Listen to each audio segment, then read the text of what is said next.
Alright guys, bit of an update. Quiet week I hope.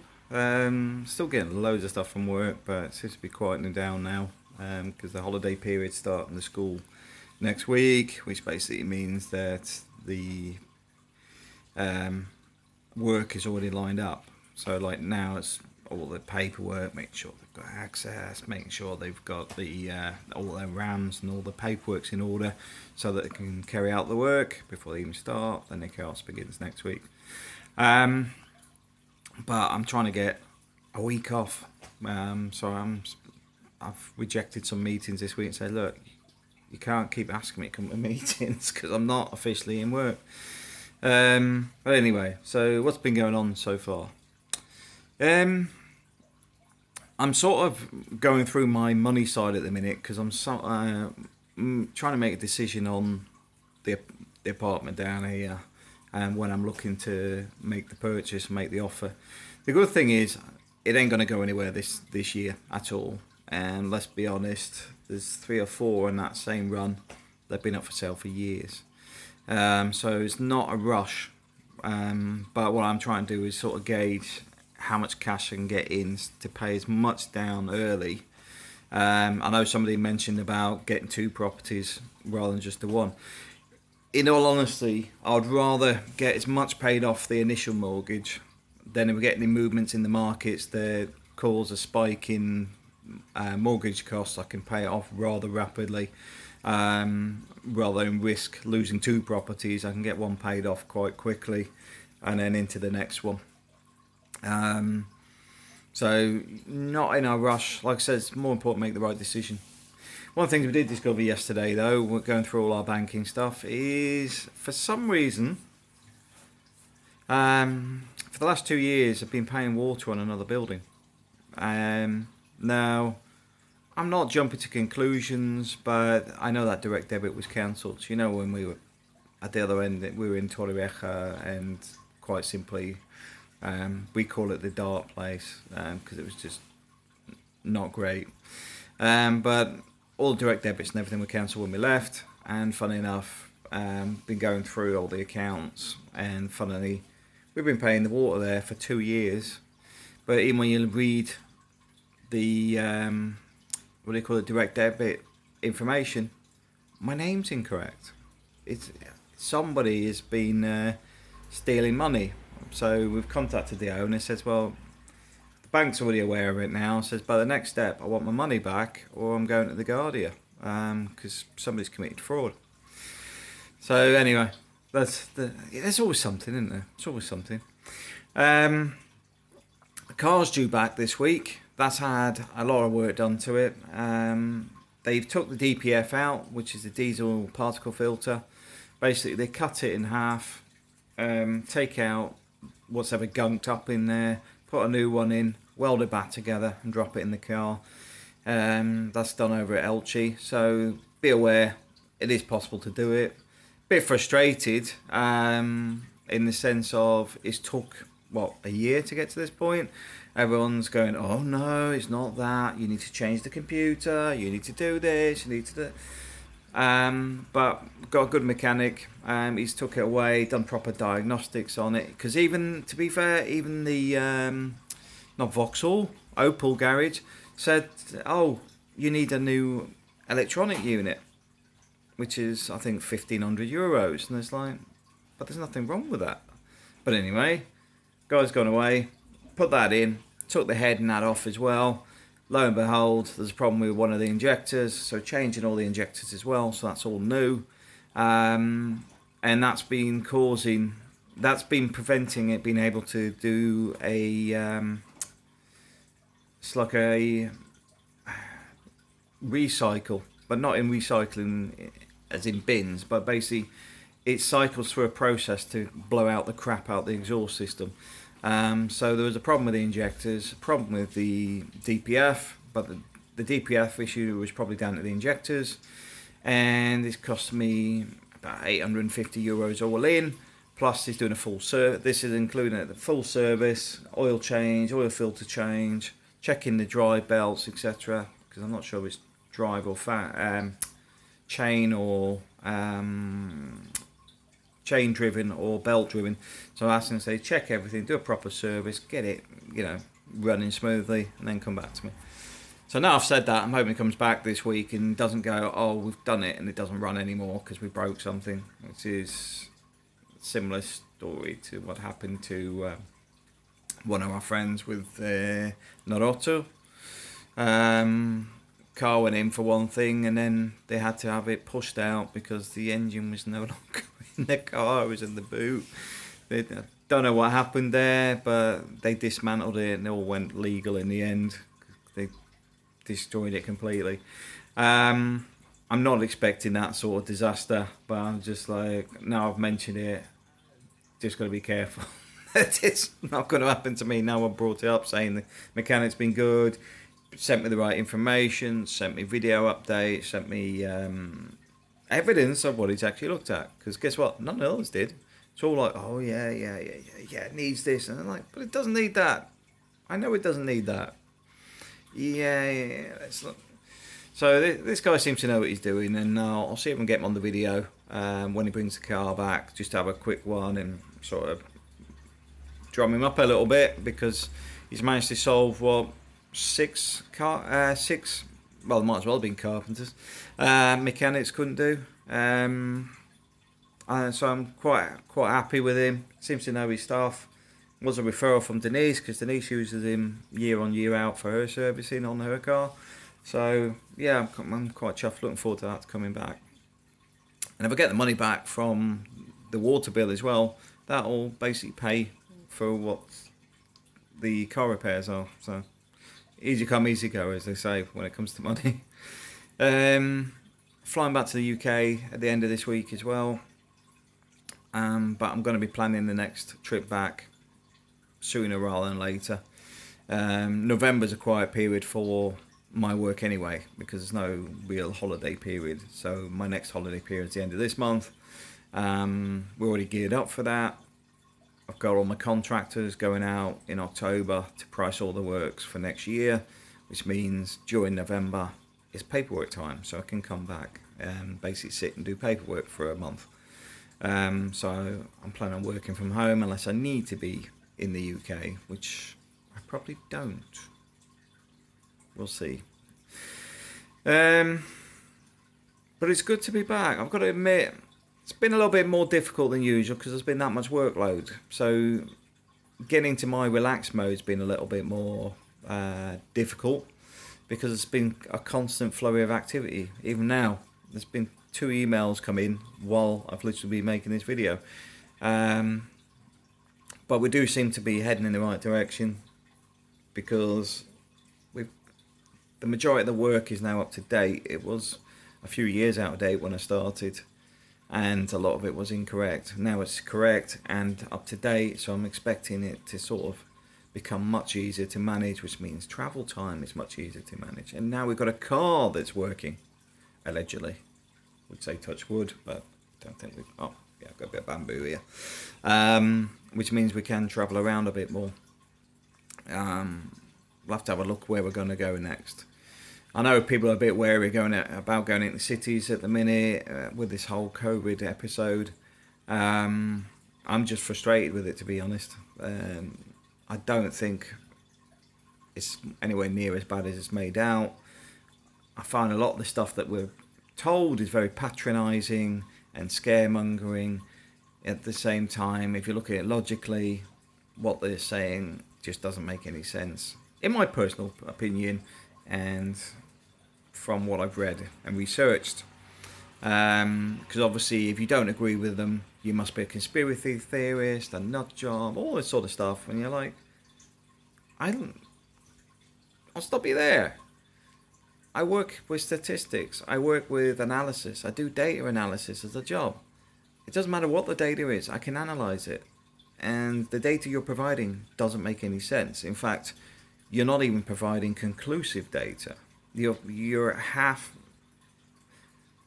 feeding information, because I was listening to this morning, for example, relating to Wales, and an MP was gonna, well, the ICU unit where he is at 75% capacity, and he was asked the question, well, what is it normally? And he's like, well, it's normally 25% or whatever. But my first thoughts are, you wouldn't know that. That's the reality. How would you be able to just throw that straight out? Yeah, it's normally 25%. I don't believe you. That's my personal opinion. I don't believe you. Because if you asked me that, and I worked in that same hospital, I probably still wouldn't be able to tell you. I'd need to go and find out from the ICU unit. Have you got your figures for the last 5 years? What's the average? That's how it's done. It's not on it's normally 25%. What is 25%? How many beds is that?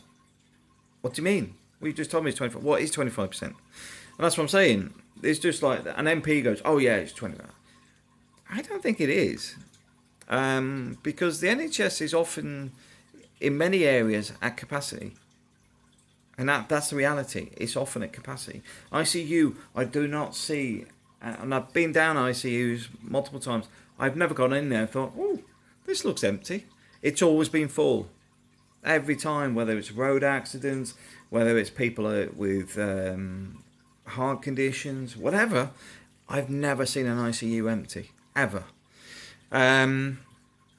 So I don't believe this 25% capacity nonsense. And I do say nonsense because there was no facts actually given. It wasn't like, well, in 2015 it was this, 2018 it was this, Because the next question is, was there an increase in unit sizes? Was it a 5-unit ICU and now it's a 20-unit?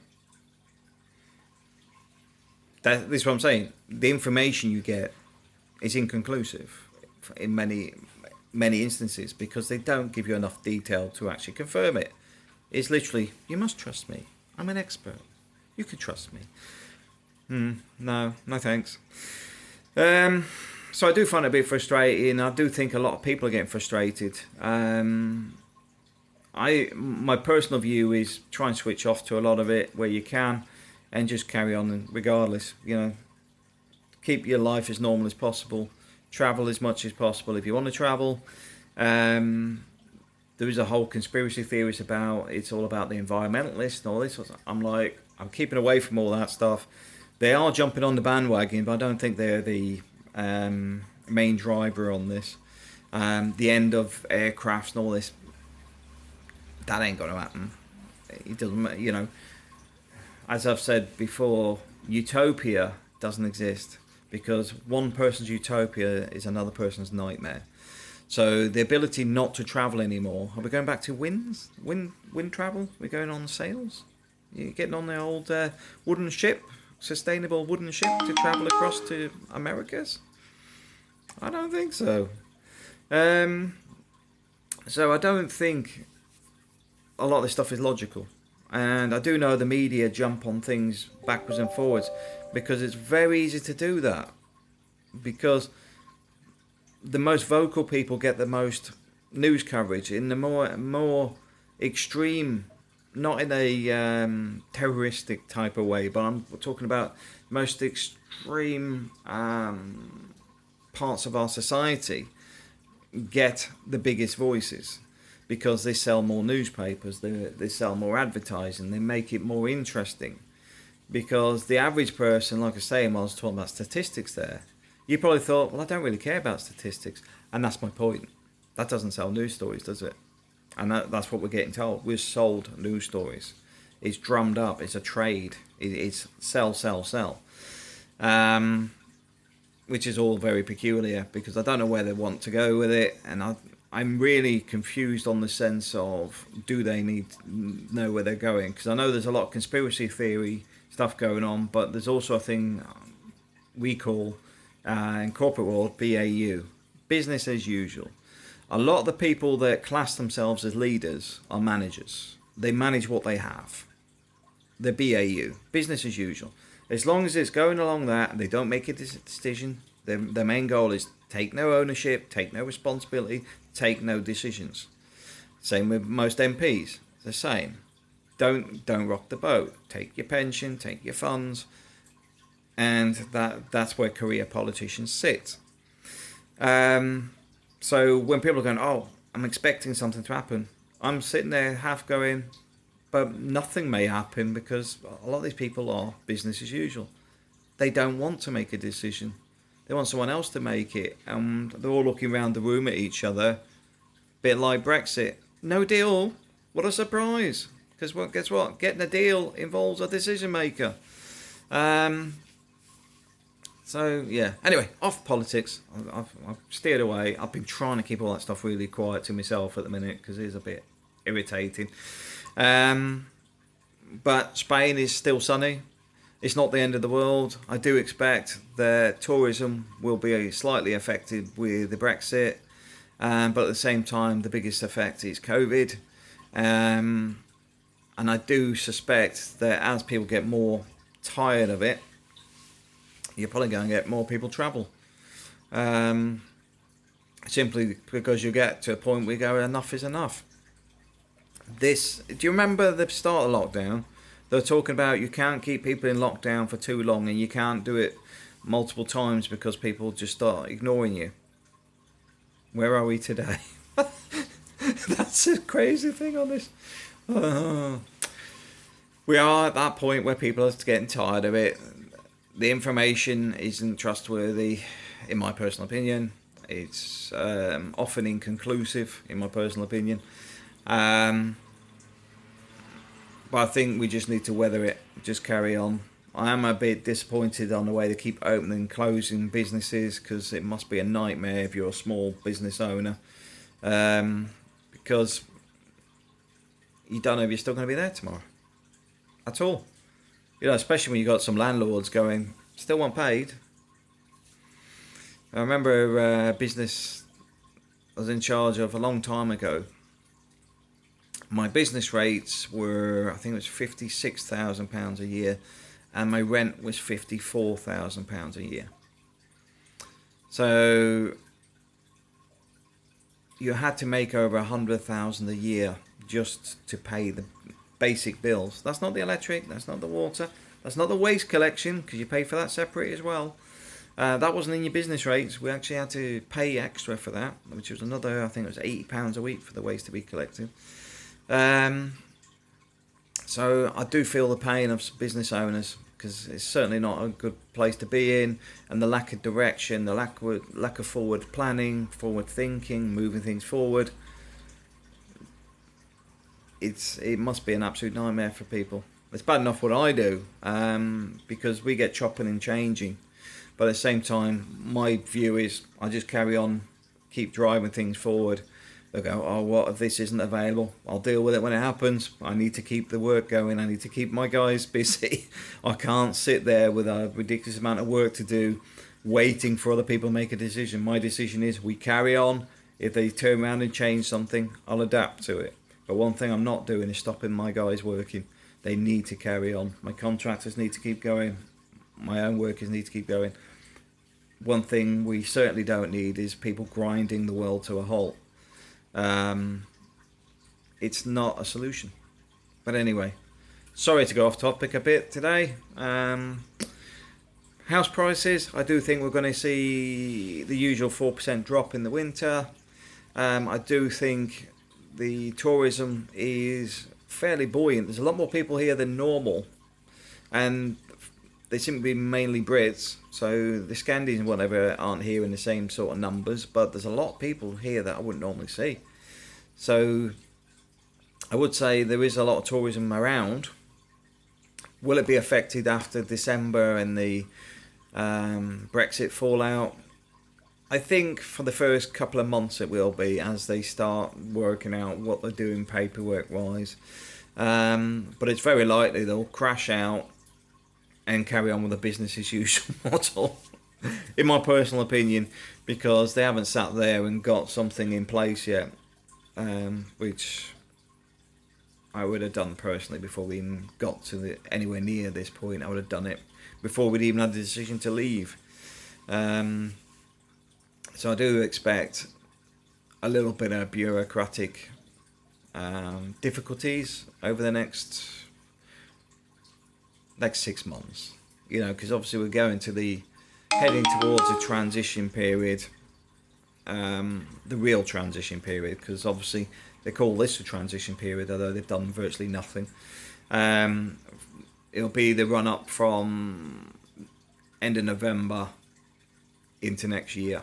That's the bits that are going to be the interesting parts, how things are evolved. I don't think Spain's going to change that much. Let's be honest, if you're from Americas or whatever, you could buy a house here.